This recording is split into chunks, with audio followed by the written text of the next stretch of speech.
Welcome back to my channel, Duct Tape Mechanic. In this video, I'm going to give you the top 3 reasons why your GE stacked washer dryer unit is not draining. So if you find this video to be helpful, make sure you subscribe to my channel for more DIY and tinkering videos. Alright, so this is the unit in question right here. This is a GE combination or a stacked washer dryer unit. This is the 24-inch version of it, but this video will be applicable to the 27-inch version as well. It's pretty much the same looking version, but just a little bit bigger. And if you are curious, that is the model number, and they pretty much still sell the same unit in stores currently. But anyways, in this video, I'm going to cover the top 3 reasons why this unit is not draining. Lucky for you, these all 3 are very easy things that you can do yourself. But the first and foremost thing we need to do is, most likely if you're watching this video, is that your tub is just filled with water. Now, what you need to do, the easiest way to drain that water is just to go ahead and get your drain hose out of the drain pipe and just lower it into a bucket that's lower than this outlet of the drain. So once you do that, most of the water will come out. As you could tell, this is not coming out of here because I'm doing this video as a demonstration, so I made sure there was no water in there. But that will take care of most of the water in there. I also like to use a little 12-volt pump that you can find at Harbor Freight or something like that to pump out the remaining water. But aside from that, you may have to lay down some old towels and keep some buckets handy.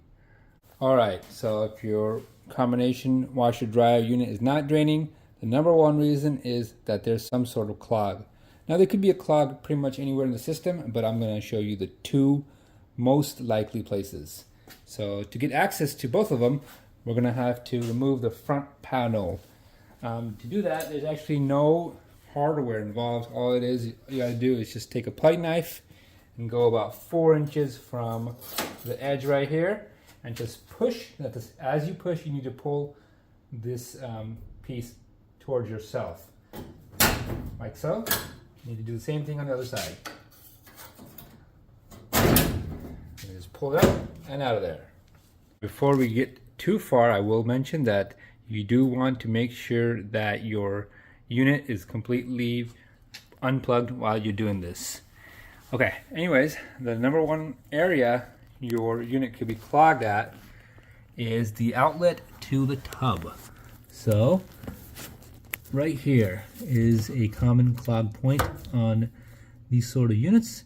So what we're going to do is we're just going to go ahead and disconnect it from the inlet of the pump, which is right here. So it's just this clamp connector. We're going to push it back, and that's going to allow us to kind of feel and maybe even stick a gloved finger into this hole right here and see if there's any sort of clog there.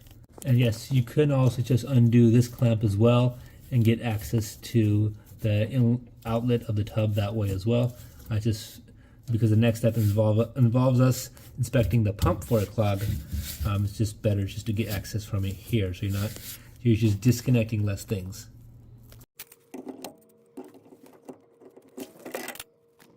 Alright, so once you've got that unclogged, or I should say undone, you can check to see if it has a clog. Most of the time you can just stick like a wire or something like this all the way up into there and see if it goes all the way in,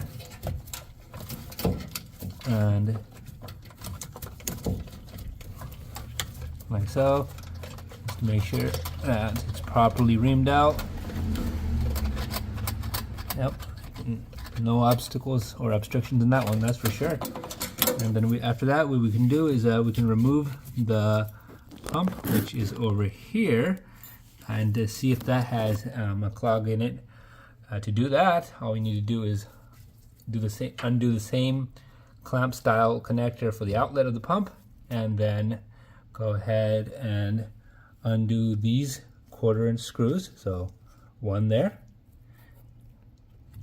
two there, and then just pull off these connections right here, 1, 2, and the color of where the connector goes on the pump doesn't matter because this is a 120 volt pump. Let's go. Let's do that and pull this thing out.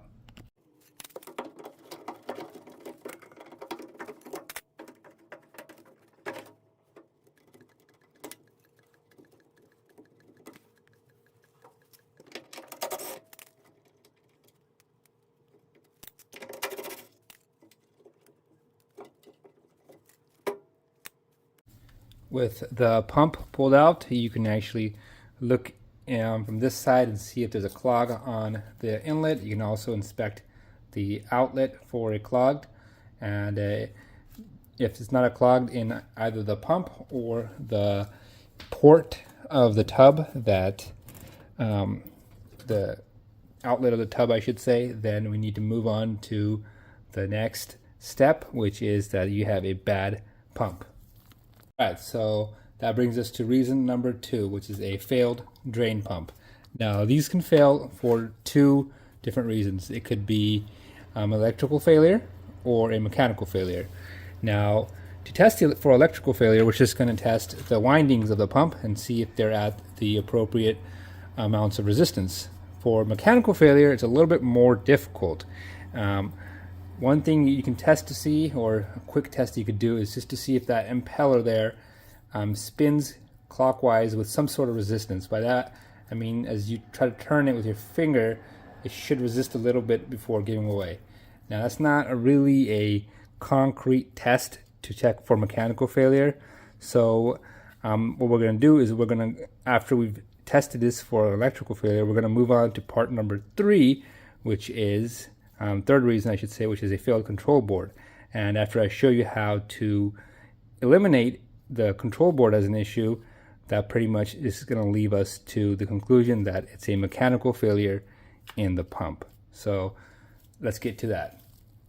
So to test the resistance of the internal windings on this pump, you just got to get a multimeter and put it into resistance mode. This one has an auto resistance feature, which is nice, so I don't have to worry about whether I'm measuring in kilo ohms or ohms. But anyways, we should have a resistance reading of anywhere between 10 to 15 ohms of resistance. If it's reading outside of that range, or if it's reading OL, then we need to replace the pump as it has mechanically failed. And ours is reading 11 ohms of resistance, which is perfect because, as I said at the start, this machine doesn't have drain issues. This is just a demonstration video because there's not many videos about this particular machine on YouTube. Okay, so we verified that this is working electrically okay. So we'll come back, but that doesn't get us out of the water just yet, and we'll come back to the pump in a bit. All right, so in this last step to test the control board and pretty much eliminate that, we're going to go ahead and plug your machine back in, and then set your multimeter to 120 volts, or I should set your multimeter to volts AC. It's this volt sign followed by the squiggly sinusoidal wave, or that squiggly wave. Anyways, so once we do that, we're going to go ahead and put one of these probes on this terminal here, and it doesn't matter which probe you put, whether that's the black one or the red one, and then the other one we're going to stick into this one, and you just want to make sure that there's no water present, which there is right here, so you want to wipe that up and just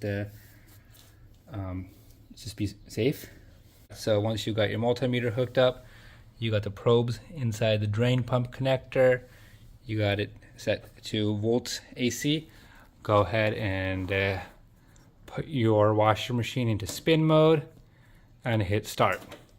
So we're checking to see if we're getting 120 volts AC to the drain pump, which we are, as you could tell right there, because in the spin cycle, the first thing the machine does is turn on the drain pump. So that tells us we're getting 120 volts to this drain pump, which pretty much tells us that the control board is perfectly fine, indicating that there is a mechanical issue with the pump. Alright, so installing the drain pump is really easy. I actually like to hook up the hoses first, then after that secure it with the 2 screws, then the electrical connectors. That way I have a little bit more wiggle room to make sure everything is properly seated.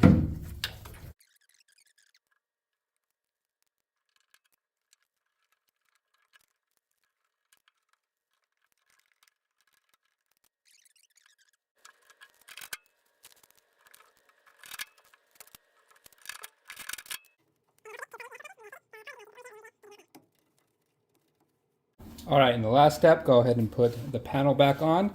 There's little slots at the bottom of the panel that need to fit into these little arms right here at the end of the washer. So you just need to go ahead and put those slots in the arms like so, then go ahead and just push it in. There you have it. So that's pretty much it. That's the top 3 reasons why your GE combination or stacked washer dryer unit is not draining. So number 1 being that there's a clog somewhere in the system. Number 2, you have a bad drain pump. And number 3, that you have an issue with the control board or some wiring issue. Basically, if it's not sending 120 volts to the drain pump connector while it's in the spin mode, that tells us that either the control board is bad or there's a break in the wire between the control board and the drain pump. So if you found this video to be helpful, make sure you hit the thumbs up sign.